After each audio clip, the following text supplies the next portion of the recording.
தனுசு எதிர்பாராத சின்ன சின்ன தொல்லைகள், எதிர்பாராத பிரச்சனைகள் எல்லாமே இருக்குங்க. அதனால கொஞ்சம் கவனமா இருந்துக்கோங்க. நீங்க வேலை பார்க்குற இடத்துல சரிதான், நம்ம நண்பர்கள்ட்ட வந்து நம்ம மனசு விட்டு எல்லா விஷயமே எல்லாம் பேசிட்டு இருப்போம், சரிங்களா? அவங்க என்ன பண்ணுவாங்க அப்படின்னா, நம்ம கிட்ட பேசிட்டு யாருகிட்ட போய் சொல்லக்கூடாதோ அவங்ககிட்ட போய் கரெக்டாக போய் சொல்லி வச்சிருவாங்க. அதன் மூலமாக தொல்லைகள் இருக்கு. அதனால கவனமா இருந்தவங்க. வீடு வாகனம் சார்ந்த சின்ன சின்ன செலவுகள் இருக்கு, கவனமா பார்த்துக்கோங்க.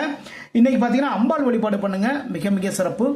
மகரம், மனம் மகிழும் நிகழ்வுகள், சரிங்களா? ரொம்ப சந்தோஷப்படக்கூடிய நிகழ்வுகள். அது வந்து குடும்பத்துக்கு வந்து தேவையான விஷயங்கள் எல்லாமே வாங்கி கொடுப்பீங்க. குடும்ப நபர்களுக்கு வந்து இன்று பொன் பொருள் ஆடை ஆபரண சேர்க்கைகள் உண்டு. தொழில் வியாபாரத்தில் வெற்றிகள் உண்டு. லாபங்கள் தேடி வரும். இருந்தாலுமே பாத்தீங்கன்னா கூட்டு தொழில் பண்றவங்களுக்கு வெற்றிகள் இருக்குங்க, சரிங்களா? சின்ன சின்ன பிரச்சனைகளும் உண்டு, ரொம்ப கவனமா பார்த்துக்கோங்க மகர ராசிக்காரங்க. இன்று பாத்தீங்கன்னா சிவபெருமான் வழிபாடு பண்ணுங்க. கும்பம், வேலைகளில் சின்ன சின்ன சிக்கல்கள் இருக்கு. உங்களுடைய முயற்சிகளில் தடைகள். புதுசா ஒரு வேலை தேடுறதுக்கு வந்து அந்த முயற்சிகள் பண்ணிட்டு இருப்பீங்க, அதுல பாத்தீங்கன்னா கொஞ்சம் லேட் ஆகும். அதே மாதிரியான விஷயங்கள் எல்லாமே நடக்கும், கவனமா பார்த்துக்கோங்க.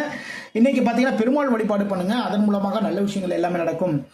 மீனம், சகோதரர்கள் மூலமாக நன்மைகள், ஓகேங்களா? உங்களுடைய அண்ணனா இருந்தாலும் சரிதான், தம்பியா இருந்தாலும் சரிதான், யாரா இருந்தாலும் அவர்கள் மூலமாக நல்ல விஷயங்கள் உங்களை தேடி வந்து கொண்டே இருக்கக்கூடிய நாளா இருக்கு. ரொம்ப நாளுக்கு முன்னாடி சில விஷயங்கள் எல்லாமே கேட்டிருப்போம், அண்ணன் தம்பி கிட்ட வந்து சில விஷயங்கள் நம்ம கேட்டிருப்போம், ஒரு உதவி கேட்டிருப்போம்.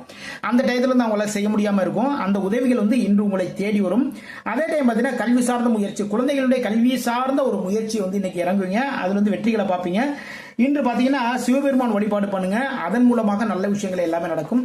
இதுவரைக்கும் 12 ராசிகளுக்கான இன்றைய ராசி பலன் பார்த்தோம். மீண்டும் நாளை சந்திப்போம். நம்முடைய ஸ்ரீநிதி ஜோதிடம் சேனலை லைக் பண்ணுங்க, ஷேர் பண்ணுங்க, சப்ஸ்கிரைப் பண்ணுங்க. வாழ்க வளமுடன், வாழ்க வளமுடன்.